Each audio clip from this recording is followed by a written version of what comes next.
안녕하세요. 오늘은 관찰하여 표현하기 그 세 번째 시간.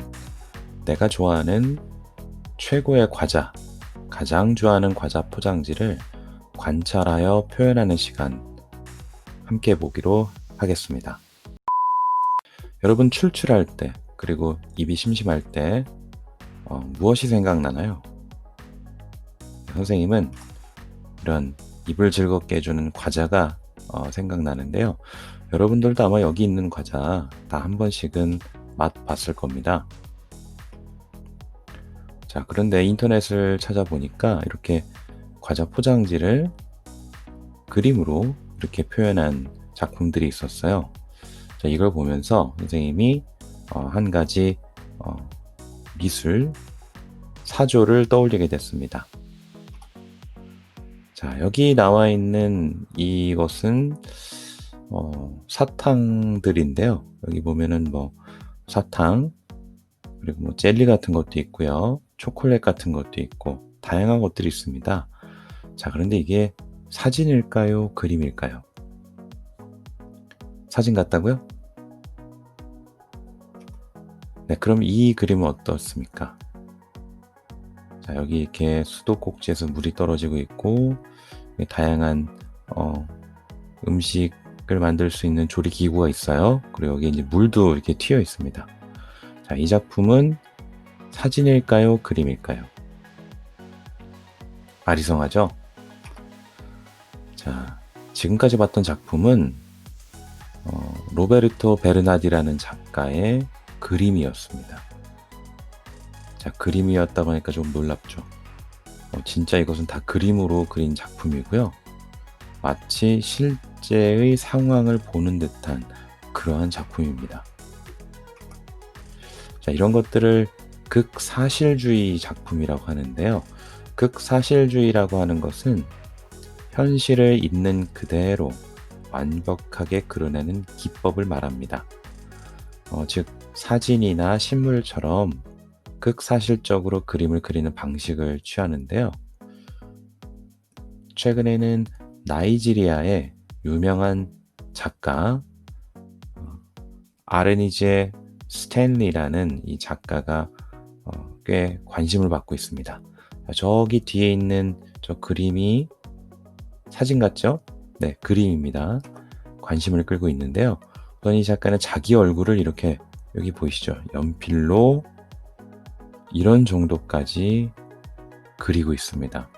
땀 흘리는 모습, 안경 낀 모습, 눈동자, 이 코, 그리고 이 광대뼈에 흐른 이 보이는 이 빛 반사, 이런 것들이 다 모두 손으로 그린 그림이에요.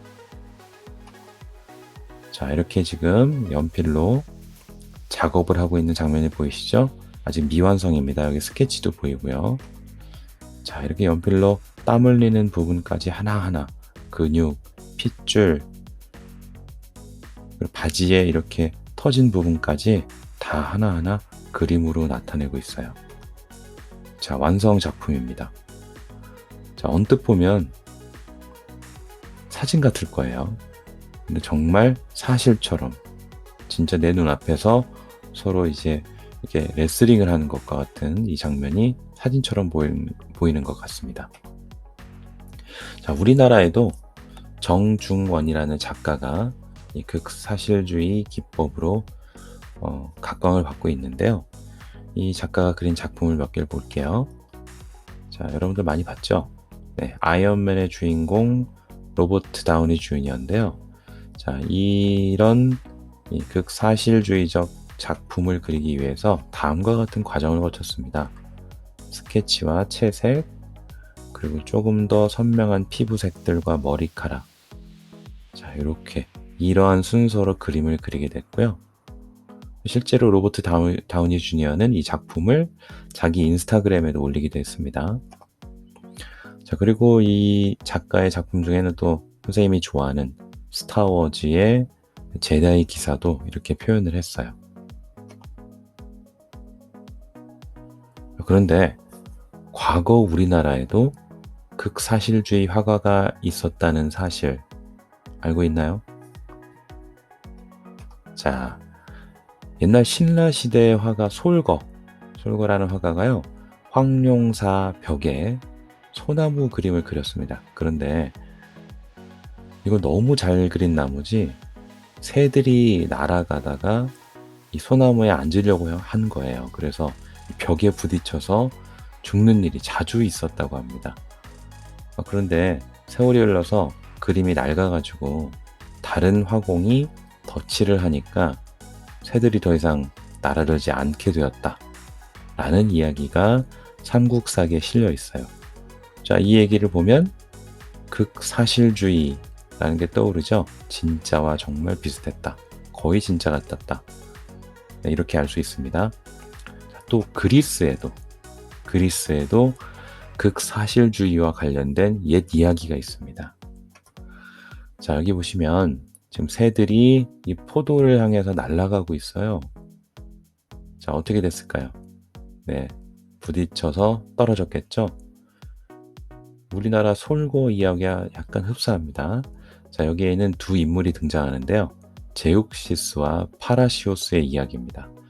제육시스가 자기가 그린 이 포도 그림을 딱 가져와서 난 정말 진짜처럼 잘 그렸어, 그래서 자랑을 한 거예요. 그 그림을 새들이 보고 와서 부딪혀서 떨어져 이제 죽었으니까요. 그래서 파라시오스에게 너는 얼마나 그림을 잘 그리는지 너 그림에 덮여있는 그 커튼 좀 한번 펼쳐봐라, 이렇게 이야기를 한 거예요. 그러자 파라시오스가 말합니다. 네가 펼치라고 했던, 네가 걷어내라고 했던 그 커튼 내가 그린 거야. 제육시스는 그 커튼을 실제 커튼인 줄 알았던 거예요. 그림이었는데. 그래서 제육시스가 졌다라는 그런 이야기가 있습니다.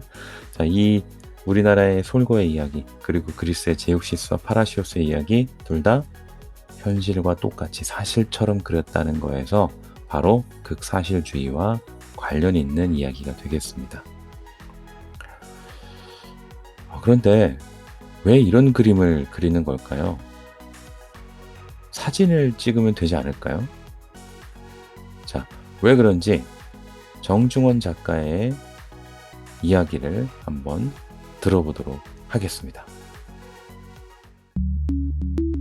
제가 이런 그림들을 갤러리에 걸었을 때 사람들이 보고 그런 질문을 해요. 카메라가 있는데 왜 이렇게 그리지? 이게 무슨 의미가 있어? 뭐가 원본이고 뭐가 복제지? 더 나아가서 오히려 복제가 원본보다 더 낫네? 이 뒤죽박죽된 거를 보여주는 게 하이퍼 리얼리티거든요. 오케이, 방금 하셨던 똑같은 질문을 우리 사회에다가, 내 삶에다가 똑같이 한번 적용해 봅시다. 그렇다면 우리 사회는 내 자신이 있는데 왜 굳이 사회의 기준에 맞추지? 우리가 살고 있는 우리의 삶은 무언가의 복제가 아닌가? 가상이 아닌가? 근데 그것을 우리가 원본이라고 생각하고 있는 건 아닌가? 왜냐하면 나의 가치, 나의 생각, 나의 철학, 나의 세계관이라고 생각했던 많은 것들이 사실 생각해보면 내 거가 아닌 거가 많은 거예요. 우리 부모님의 생각, 나의 교수님의 가치관, 사회의 가치관, 내가 좋아하는 정치인의 가치, 이런 것들이 마치 내 거인 양 받아들인 경우가 많을 거라고 봐요. 그건 내 거 아니거든요. 남이 만들어준 기준에 맞춰서 사는 가상의 삶이라고 저는 봐요.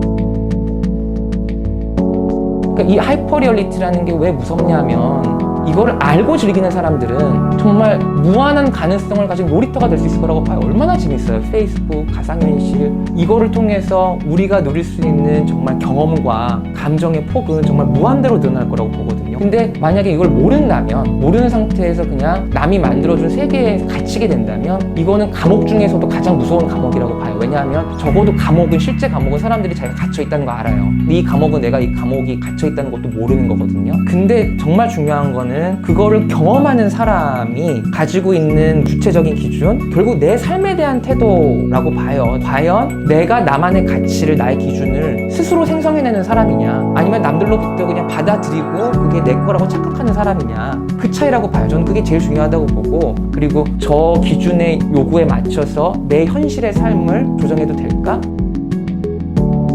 그래서 그런 질문을 끊임없이 해나가는 삶과 질문 없이 그냥 받아들이는 삶은 저는 삶의 질 자체가 다르다고 봐요.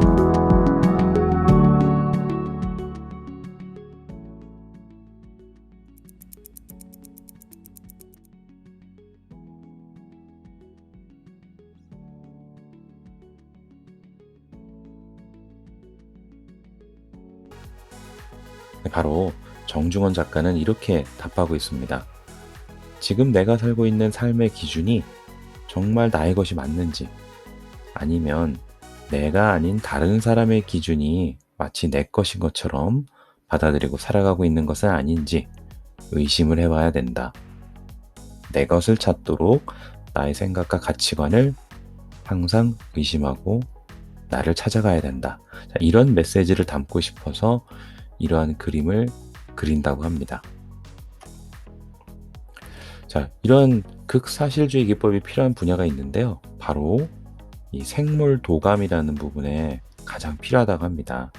자, 물속 깊은 곳에 있는 생물들, 새라든지 맹수, 또 경계심이 많은, 겁이 많은 동물들, 사진을 찍는다고 하더라도 제대로 찍을 수 없을 것 같아요. 왜냐하면 맹수는 너무나도 사람한테 위험한 동물이고, 수중생물을 찍기에는 사람이 깊은 곳까지 가야 되고, 또 겁이 많은 동물들은 좀처럼 사진을 찍기가 쉽지 않고요.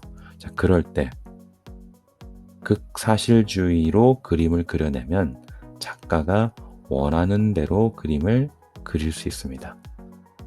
자, 그러면 정밀한 모습으로 그림을 그릴 수 있겠죠? 그래서 생물도감에는 이 극사실주의 기법이 필요한 분야라고 합니다. 자, 오늘은요, 미술과 실생활, 이 두 분야가 크로스해서 작품을 만드는 시간 가져보도록 하겠습니다. 지난번에 봤었죠? 화가가 되어 관찰하기. 자, 무엇을 잘해야 될까요? 바로 관찰하는 방법이 중요하겠습니다. 그리고 선으로 나타낼 때 필기하듯이 꽉꽉 누르는 게 아니고요. 필요한 부분에 따라 진하게 혹은 연하게도 표현할 수 있어야 되겠습니다. 오늘 준비물은요, A4 용지 또는 도화지 1장, 그리고 연필과 지우개, 가위와 풀, 색연필과 가장 중요한 주인공, 내가 좋아하는 과자의 포장지가 필요합니다. 또 하나, 대충 안 되겠죠? 그리고 관찰을 세심히 하려는 눈, 그리고 마음 자세가 필요합니다. 첫 번째 단계는요, 과자 포장지를 조심히 뜯어야 해요. 과자는 맛있게 먹어도 됩니다. 자, 그리고 포장지를 관찰하면서 어느 부분을 그릴지 생각해 보는 겁니다. 자, 포장지의 윗부분 또는 아랫부분을 뜯을 때는요, 주의해서 뜯어주세요. 자, 세게 잡아당기면 자, 이쪽 부분이 다 찢어질 수도 있습니다.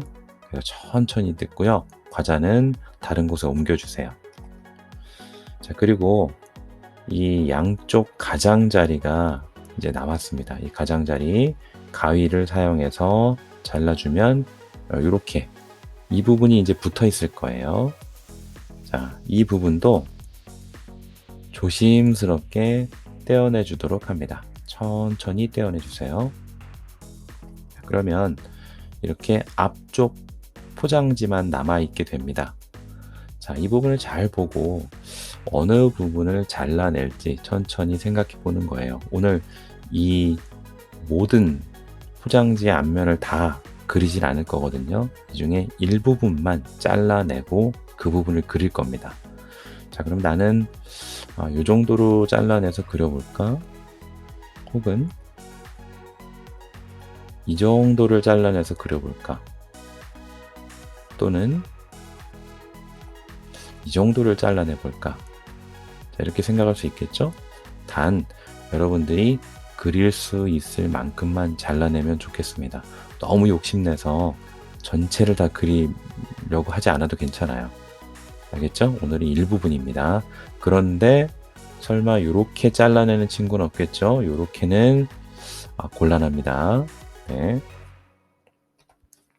자, 두 번째 단계는요, 그 잘라낼 부분을 가위로 이제 잘라내고요. 도화지에 이제 과자 포장지를 붙이는 겁니다. 그리고 그릴 부분은 따로 떼어놓고요. 붙일 포장지를 또 잘 보면 안쪽 면이 과자가 있었기 때문에 미끄러울 경우도 있어요. 그러면 휴지로 닦아내시고요. 풀로 꼼꼼하게 칠해서 붙여주면 되겠습니다. 자, 선생님은 이렇게 잘랐어요. 이렇게 잘라냈고요. 자, 뒷면을 보니까 여기 약간 기름기가 있는 것 같았어요. 그래서 휴지로 닦아냈고요.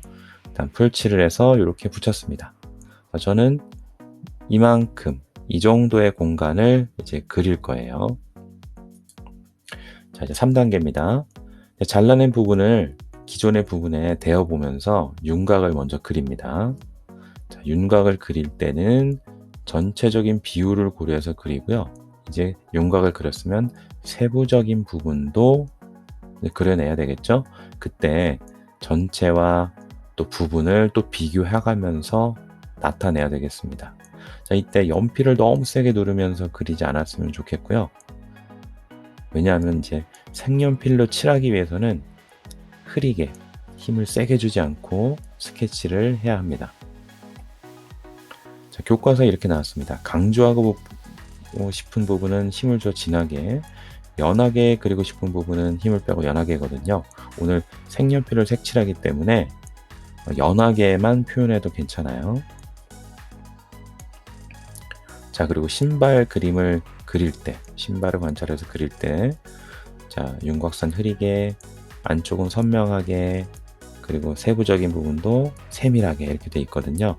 오늘은 연하게만 다 해주시고, 세밀한 부분 관찰을 여러 각도에서 보고 다른 어떤 그림과 비교해가면서 위치라든가 크기 이런 걸 함께 봐가면서 그려야겠습니다.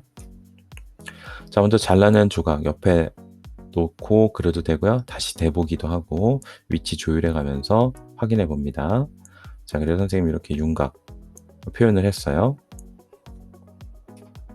자, 그리고 이 안쪽의 세부적인 부분을 이렇게 이제 표현했습니다.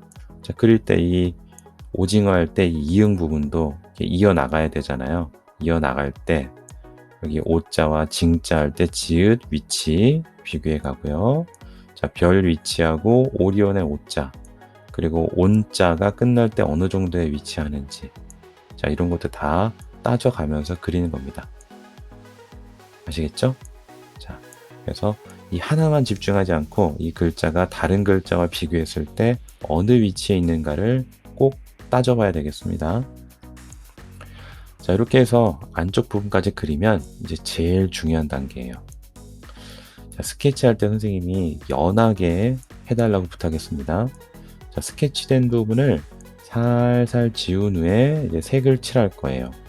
그리고 자, 오늘 하얀색 색연필이 있다 한다면, 자, 빛이 나는 부분, 빛이 반사되는 부분 한번 표현하는 것 도전해 보길 바랍니다. 자, 없을 경우는 빛나는 부분을 표현하지 않아도 괜찮습니다. 자, 먼저 여기 징자는 선생님이 먼저 했어요. 자, 여기 있는 하얀 부분 있죠? 하얀색으로 빛나는 부분을 이렇게 표현을 해봤습니다. 자, 여기 어자를 이제 선생님이 표현할 텐데 이 부분을 잘 보세요. 자, 전부 다 지우면 여러분들이 칠하기 어려워요.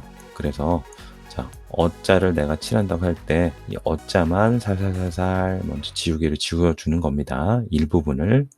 자, 지우고 나서 자, 이게 약간 다홍색, 좀 붉은색 계열이에요. 그러면 원래는 연필이 테두리였지만 이 테두리를 이 색으로 먼저 칠합니다. 이 색연필로 먼저 이렇게 칠하고요. 자, 그 다음 빛이 반사되는 부분을 우리가 표현을 할 건데요. 자, 하얀색 색연필로 빛이 반사되는 부분에 선을 그어줍니다. 자, 요렇게. 자, 그리고 여기, 그리고 이쪽, 마지막으로 이 아래쪽, 여기 있는 어자와 같이 같은 부위에 하얀색 선을 그려줍니다. 자, 없다면, 하얀색 색연필이 없다면 하지 않아도 괜찮습니다. 자, 그 다음에 다시 이 글자 색을 표현하는 색연필로 칠을 하면요, 하얀색 부분엔 색이 안 칠해져요. 그럼 자동적으로 빛이 반사되는 효과가 나타납니다. 자, 요런 꿀팁. 자, 아셨죠? 자, 하얀색 색연필이 있으면 하는 거예요. 없으면 안 해도 괜찮습니다. 자, 이렇게 글자를 색칠하고 나서 저기 보면 이제 검정색으로 그림자, 빛이 안 들어오는 부분 표현해야 됩니다. 자, 검정색으로 이 테두리를 이렇게 칠해주는 거예요. 자, 여기 어디서부터 어디까지 검정색인지까지 꼭 확인하면서 칠해주면 되겠습니다. 자, 이렇게 선생님은 자, 이렇게 완성을 하게 됐어요. 여기는 파란색도 자 칠했고요. 빛이 퍼지는 부분도 이렇게 해봤습니다. 자, 이때 파란색은 어떻게 해야 될까요? 연한 색을 먼저 칠하고요. 파란색 중에 더 진한 색을 나중에 칠하는 겁니다. 자, 연한 색 먼저, 진한 색 나중에. 이해됐죠? 그 윗부분도 파란색이잖아요. 윗부분도 빛나는 부분이 있어서 선생님이 자, 먼저 하얀색을 가장 먼저 칠하고 그 다음 가장 연한 하늘색, 그 다음 진한 하늘색, 이 순서로 칠했습니다. 자, 이해됐죠? 여기 오징어 땅콩. 자, 여기 과자도 이렇게 칠했어요. 먼저 연필 스케치를 지우고 가장 연한 황토색 먼저 칠합니다. 그 다음 그것보다 진한 황토색 계열을 칠하고요. 더 진한 것을 이렇게 무늬를 넣어준 거예요. 자, 이 순서 잊지 말고 색칠할 때 기억해 주세요. 자, 중요 포인트입니다. 자, 이렇게 작품을 완성한 후에 여러분들 사진 찍을 때 자꾸 자기 몸이 혹은 자기 팔이 여러분의 작품을 가려요. 그래서 되도록 가리지 않도록 찍어 주시고요. 가장 중요한 거, 어두운 곳에 찍으면 잘 안 나오지 않습니다. 자, 조명이 잘 나오는 곳에서 그림자가 가리지 않도록 해서 촬영을 꼭 해주시고요. 오늘은 자기가 극사실주의 화가가 되었다는 생각으로 그림을 마무리해 주시길 바랍니다. 자, 오늘은 여기까지 하겠습니다.